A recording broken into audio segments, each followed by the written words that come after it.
back, everybody, to the Just One More Level podcast. I am your co-host, Christian. And I'm your co-host, John. And this week we played a little bit of John's pick, Alien Isolation. Yes, very excited about it. So let's get right into it. Alien Isolation. Yeah. It is a game that came out in 2014, and it is set 15 years after the events of the first Alien film. If you guys don't know what that is, what are you guys doing? It's a very, very, very, very, very popular film franchise that has spanned 6 films, 2 additional spin-off films where it meets up with another alien, the Predator, Right. and multiple video games and comic books and different things like that. So it takes place 15 years after the first Alien film and several decades before the second Alien film, Aliens. You play as Amanda Ripley, who is the daughter of Ellen Ripley, the protagonist from most of the films, and you get to hear a little bit about Amanda Ripley in the director's cut of Aliens, but not in the theatrical edition. A little fun fact for you. But in the director's cut, which is what most people know because that's what was on cable the most often, it is stated that Amanda Ripley lived out her life in peace and then passed away just before Ellen gets awoken from cryosleep at the beginning of the second movie. However, in this game, you learn that wasn't entirely true. Amanda had some adventures of her own, which is where this game picks up. This is canon then? I believe so, yes. Okay, because so for anybody who doesn't know, John is a huge film buff. He loves all kinds of films, a lot of older films. I also enjoy a lot of films, but I don't watch much older films. So as far as the Alien franchise goes, I know very little. I've had some exposure from pop culture and things like that, obviously, and I've seen, I think, Alien versus Predator, and I'm pretty sure that's it as far as what's officially part of the Alien universe. Yes. So, like, I recognize the Ripley name, and I recognize Aliens, of course, but I didn't know, like, any of the story going into it. So I had no idea that this was canon at all. I thought this was completely made up for the game. I didn't realize she even had a daughter, like in the film universe. So that's very interesting to me. But like I was saying, you play as Amanda Ripley, and you are summoned by an android character here to go to a space station called the Sevastopol Space Station. Wait, and what do you mean android character? He's an android. What? Yeah. Well, it's fair to reason in the Alien universe in general, anyone with a British accent is an android. But he's an android, and they hint at that, but you kind of have to be up and up on alien lore to get that from this opening cutscene. But they do hint at it in the cutscene a little bit, the way Amanda talks to him and treats him. In the Alien films, it's widely known that Ellen Ripley is not a fan of androids. She's kind of prejudiced, and that's because in the first movie, the android on board her ship, who is undercover as a human, doesn't malfunction, but he's in on the plan, which is the company wants to get a hold of the alien to do secret research on it. So the company has sent their ship to collect this alien, and they consider the crew to be expendable. So I didn't even know androids were a thing in the universe, let alone that he was one. You just blew my mind. Yeah. So the android at the end of the first movie starts trying to kill off the crew to preserve the life of the creature because spoilers, but spoilers for the first movie that's been out since 1979. Hey, I've never seen it. That's true. That's true. Spoilers. It's a big creature. It tries to eat people. Yeah. Well, I mean, I knew that obviously, but I didn't know that there were androids trying to save the life of the aliens and things like that. Yeah. Wow. Okay. Yeah, well, so this is. You should have encountered a little of that in the time that you played with the working Joes on the station, the robots. I think by the time that you played, I think you said you played about hour and 20 minutes. Yeah, roughly an hour and 20 minutes. No, as far as I know, I didn't. Oh, okay. I saw somebody get killed and they bled like a human, so I'm assuming they were human. Oh, okay. And then I got killed by an alien, and that's why I played over the hour, because I kind of wanted to see what the scary bit was. So once I finally got that scare of being killed by an alien, I was like, okay, I can finally cut cut it now. Oh, okay. So no, I mean maybe I was close to the Android stuff, but no, I had no idea, man. Yeah.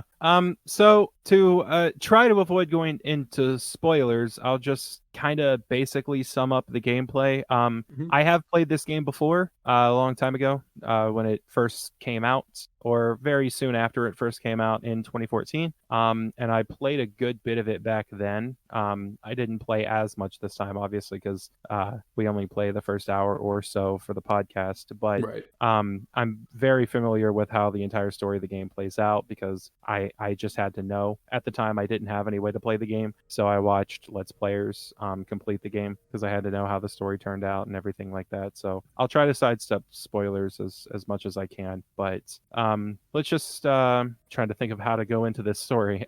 So I already introduced it a little bit. Yes, You I mean, go into the station, and yeah, when you finally get there, you're there to recover the flight recorder from the ship of the first movie, which right, has supposed information from your mother, Ellen Ripley. right. And when you get to the station, you realize that per alien tradition, something has gone terribly wrong, and Yes.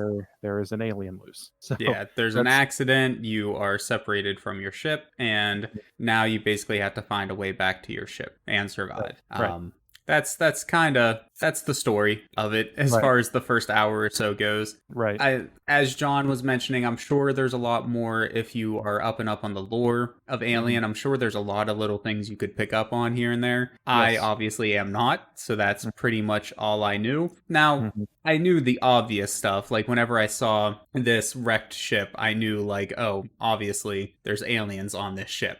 Like Right, I knew right. that much, like that sort Mhm. of thing. So having the alien jump out and murder me, that was no surprise. Right. But I like the Android thing, just as an example. I never would have guessed that. I had no clue. Mhm. I didn't know that this was canon with the film universe, none of that. So that's Right. cool. That makes the game a little bit more cool to me that it is part of the, like an official part of the overall universe, at least. That's interesting. Yeah, I mean, I don't know if that was explicitly intended, but they Hmm. did do a good job of making this storyline fit into the film universe. Gotcha. Nothing was just kind of like made up or thought up out of the blue. And they do a good job later on in the series of providing Easter eggs that tie it even more to the first film. Hmm.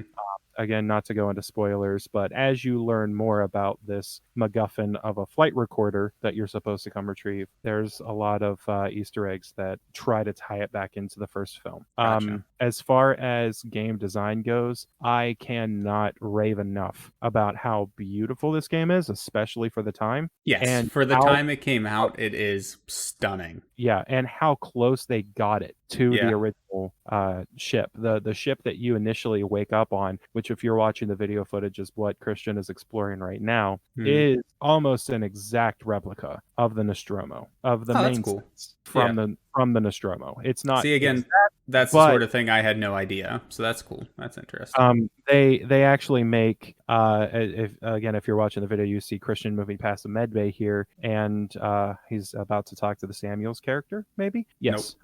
Nope. He's gonna skip it for now.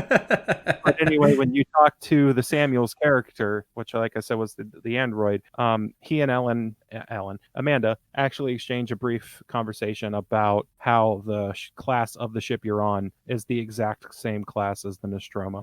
Hmm. So they wanted to call attention to that. So all of the wonderful retro futuristic sci-fi, which Ridley Scott, the director of the first film, became so famous for, is on wonderful display here. There's tons of CRT monitors and green and black computer screens, and everything is very clunky, very cyberpunk the whole time. Right.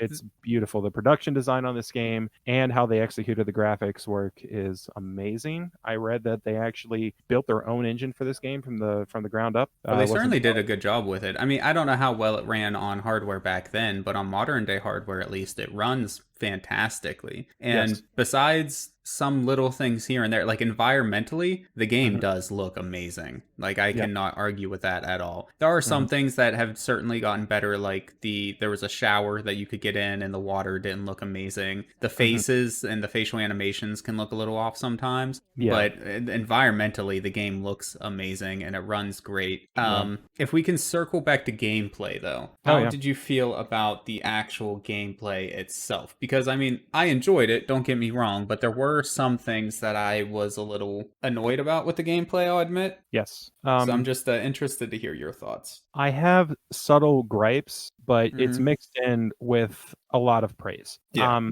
So I'll start with the praise. I think that this game accomplishes better than any game I've ever personally played. I know that it has been compared to some other sci-fi horror games that took inspiration from Alien originally, anyway. As far as I know, that's what I've been told. Like Dead Space and Mass Effect, I've been told Okay. that those types of games are similar survival horror environments. So I haven't had any personal experience with them, but for me personally, this game is terrifying because I really cater to and really love atmospheric horror. Mm-hmm. So the original Alien film is not a straight up in your face sci-fi action film like the franchise turned into, and it's not a slasher horror movie Right. necessarily. It builds. It's a very slow build. It takes a long time to get where it's going, but it does a great job doing it. And the original concept artist for Alien, H.R. Geiger, did a fantastic job creating these otherworldly environments as well as the retro futuristic art style. So it's really, really, really amazing for me to see all of those things come together in an interactive environment that I can be immersed in. Right. And And I would agree very much so with most of what you just said.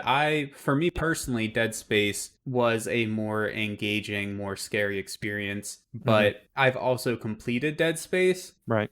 So I can't really remember, like in the first hour Okay. or so, was I as engaged? Was I as pulled into the I don't want to say like just the scariness of it, but Right. I felt like it was more atmospheric personally, but Hmm. again, that may just be because I played that years ago. I don't remember how much the first hour pulled me in versus the first hour or so of this game here. But Right. it is certainly, there were moments where it had you kind of on edge. And one thing that I do think that they did exceedingly well was Hmm. using music and Oh, sound to yes. kind of pull you into the emotional state that they want you to be. Right. There were moments where there didn't seem to be any actual danger at all, but Right. because it was dark and there were sounds like off screen that you couldn't see what was creating them, and then there would be like this, the music would slowly start to get louder and creepier and things like that. It did put you in Yes. a certain state of mind, even if there Yeah. was no actual danger in the game. So I think they Yeah. did exceedingly well with that. I Right. can't argue at all there. That was the Um, that was the next thing I was going to compliment actually was amazing sound design. yes, yeah, You're exploring the space station, you hear these creaks and this bending metal sound that hmm sounds like someone is walking up behind you or crawling around in the vents above your head. yeah, And it just creates a really good on edge feeling like you said about wondering what's happening around you and where the next threat is going to be coming from. right, Especially when you get further on in the gameplay obviously and you're being chased by the alien, yeah, those sounds will actually turn into, oh my god, is is it yeah, actually real? yeah, But it builds that from the beginning, which, like I said, being a fan of the franchise is such a great thing to experience because that is the exact feeling they were trying to harness in the first film, which is what this is the most like. right. They were trying to harness that slow burn, that suspense, and I think they done it. They done it. I think they've They done it. done it. They done it, ladies and gentlemen. They They done done it. it. I think but I have I have some gripes amongst all of that. There's a hmm lot of this game that is pretty frustrating, and for very good reasons. I've seen people point them out before, and I share them. I think that the pacing is inconsistent, and you don't get a lot of that in the first hour. But as the game starts to progress, you do get a little in the first hour. I think that some of the very long introductions to things, hmm it could be spaced out a little bit better. I feel I like think, they tried to make, at least in the first hour or so, I feel like they tried to make the game a little too cinematic. They brought yeah, a little bit too much of that movie experience into the game. Yeah. Hmm. And I think that's where the pacing issues, at least in the beginning, come from. I have no idea for the later parts of the game. But Yeah. I will say it wasn't terrible No. as far as like getting you into the story and things like that. The only pacing issue, and it's probably my one of the biggest gripes that I have with the game, Hmm. it's pacing related, is how much it has you waiting to do all sorts of stuff, right? Yeah. Like if you try to save, it doesn't just pull up the save menu. You have to wait for three lights to blink out, and Right. then it'll pull up a menu, and then you can save. Hmm. If you want to take locks off of doors, you have to hit a button like five Hmm. times, and then you can finally open up locks on doors and things like that. Yeah. It's Hmm. just kind of it seems a little And that only gets patty to worse me. too. I believe it. Yeah, I Yeah, believe 'cause it. you I can eventually acquire more. understand a little bit, like if you're being chased, then Right. having this moment of trying to quickly unlock a door, I can understand how that might add to the suspense. But things like saving the game, I don't imagine you'll really be doing that while an alien is chasing you down. So why Right. make me Yeah. wait to save? Just let me do it already. And And I think, it's just little things like that for me. yeah, and I think in fairness, that's what they were going for. Like they were going for that immersion, because that's how, if you watch movies that are like this, or even the Alien movie, that's how things kind of play out. People are turning knobs and levers Yeah, and pushing buttons in order to do things. So they wanted to try to bring that element into it. But I will admit, like, why do you have to pop the lock, turn your wrench, and then pull a lever exactly. in And order to if get it was just an animation, then that would be fine, but it's right? not. It makes you do it Kind of. by hand, and it's not like it's a challenging thing or anything, so what's the point? Right. Again, I can understand maybe when you're being chased by an alien or something like that, but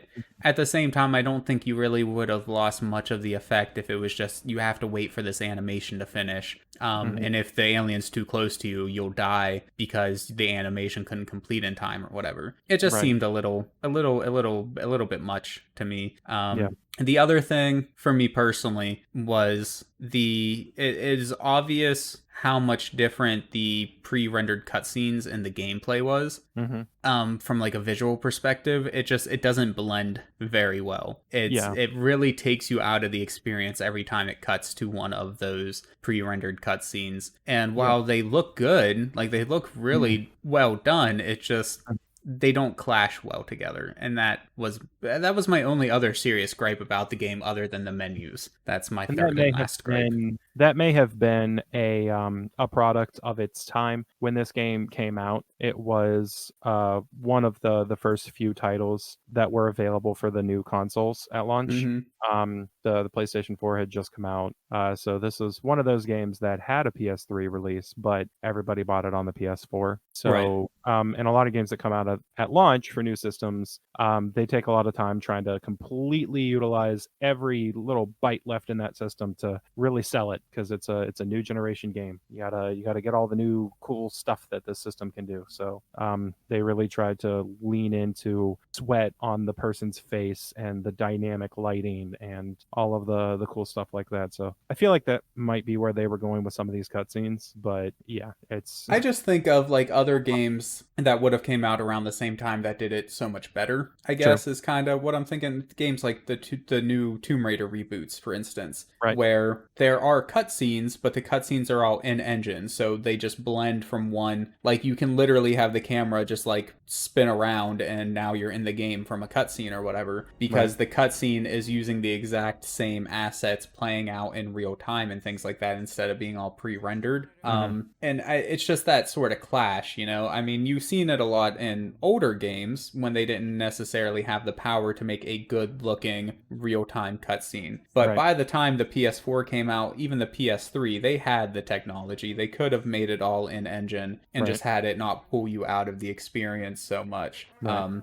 But like I said, that honestly, that's the most minor of the three gripes. It just kind of was one thing that I noticed, and I was just kind of like, why did they do Yeah. that? You know? So Yeah. Yep. I have a very another very small one with difficulty. Now, okay. there is a difficulty slider on this game. You can play it in easy mode, which I did, just because I wanted to get the most out of my experience. I wasn't playing for my own benefit of challenging myself. I was trying to play so I could explore as much of it as I could in an hour. And I will say that the distance between save stations, especially when you are being chased by an enemy, Yeah. can be kind of exhausting. Really? Because there's puzzles and different things that they have you do while you're doing it, with a huge emphasis on stealth, which is Yeah. another strength of the game that I'll go into in a second. But they have you do these puzzles, and you have to get from point A to point B. And when you really get into the game, the alien learns from you. It has a very sophisticated AI. So if you use the same technique to evade the alien over and over, it will learn that and account for it. That's cool. That's really cool, actually. Yeah. And then go after you in a different way. So it can be a very big challenge to try to just evade the alien. So you're spending like 35 minutes just crawling around in vents and ducking behind doorways to try to get away from this thing, and using little clever things like flashbang grenades and noisemakers and different things like that to distract it. And then after you've done all of that, you still have half your puzzle to do. So you got to spend 20 minutes running around the station completing your puzzle, and then you find the next save point. And I'm like, See, I never would have guessed that from the time that I had played the first hour or so. There's so many save points, like just constantly throwing save spots at your face. I'm honestly surprised to hear that about later in the game. I guess it makes sense because you can't really save so much in the middle of like being chased. That just generally doesn't work out too well. Yeah. So I guess it makes sense, but I just I would not have expected that. I think it's like, I mean, the save system in general is pretty similar to like something like Resident Evil. You just have set points throughout your map that you can save, and you collect the resources to do that in Resident Evil. But in this game, you always have your key card, so you can always save. It's free. And they're just in different points through the map, and they are spaced out relatively well. So I think that this might have benefited from a different save system. If instead of doing that, maybe auto saves in strategic places or something like that, because they are spaced out really well in the station. But like I was saying, if you're running from an alien and you finally find the key item you've been looking for in this random room, but you still have from point A to point B to go in order to utilize that item, and the alien's on your tail. Yeah. If you lose all of that progress, you have to go. It just sucks going back and doing it all over again. Yeah, all that way to find the key item again and evade the alien, and then you still have to evade an alien that learns from you before you can get to the next save point. So I think that's kind of a frustrating aspect, but like you said, that's not very clearly exhibited. And the amount of time that we played this, that's something that I ran into that was frustrating later in the game. But I won't go too much into that. What I will compliment, what I will go back on and compliment is how much you learn about stealth play in this game.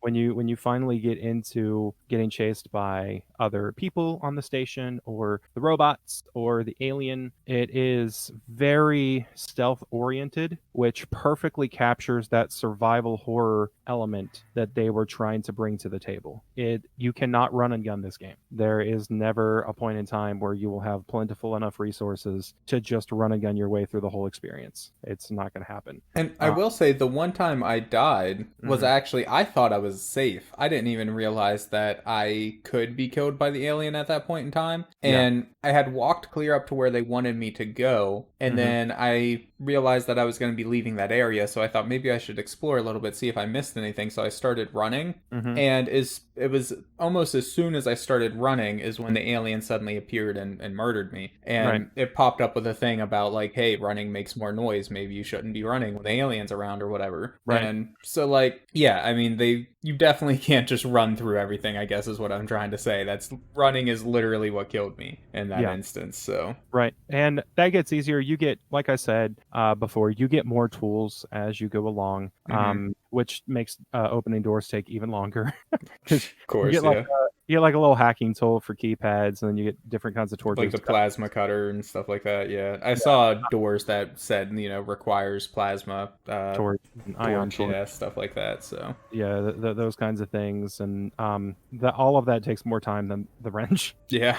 Well, that's fun, but you also get a a little what do you call it? Ooh, blipometer.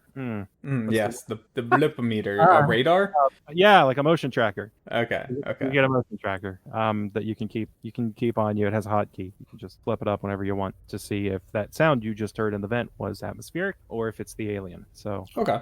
that becomes a huge aspect of the game. And I actually was talking to Christian the first time I played this. I screamed bloody murder. Yeah. And the point that I did that was the first time you find the motion tracker. The first time you find the motion tracker, there's a fake out jump scare with a robot.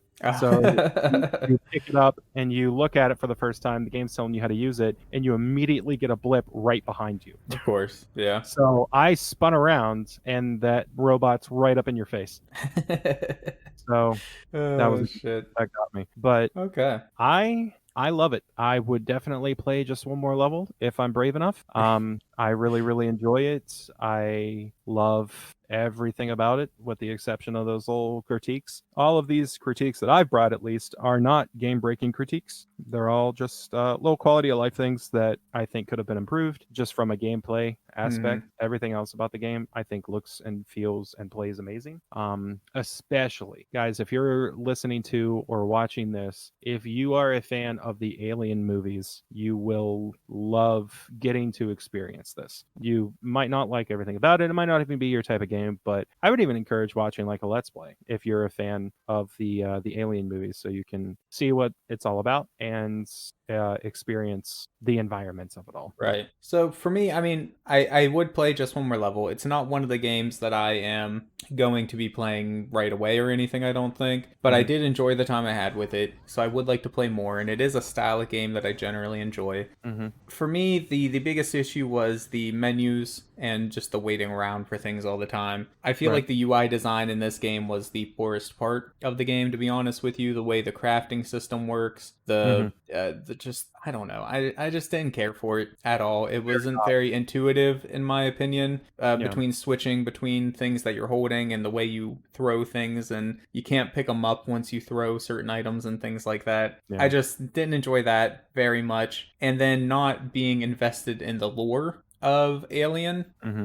Between those two things, it's not something that I'm going to be playing right away, but it is something that I can certainly see the appeal of, that I enjoyed, that I would like to play at some point. So I would play with just one more level. Yeah, I really don't know why the radial menu is not toggleable. You have to like hold the button, right? Yeah, you have to hold the button, and then as far as I could tell, once you pull out a flare, for instance, there's no way to put it away, so you're just stuck holding this flare in your hand, which was annoying to me. Yeah, you can't toggle the radial menu, which is fine, I guess, but and just the way and then like there's a crafting system, but the way the crafting system was laid out in the menus, it wasn't very intuitive for what you still needed and what you had and what you could and couldn't craft. And it's just, like I said, the menus I feel like could have used a lot of work, but it is what it is. It's not the sort of thing that would stop me from playing the game. It was just another thing that added to the fact that me not being very invested in the lore means I'm not in a hurry to play through the game. Right. It took me forever just to figure out how to pull up the map. I had to Google it because it's not in the input menu, which I thought was bizarre. Like you can pull up in the options the buttons for a controller or the inputs for a keyboard, and it just gives you the basic inputs. The game will give you little commands as you're doing different things, like when to hit a button, but I did not know that tab is the map button. Which is pull up the map. That's something I struggled to find too.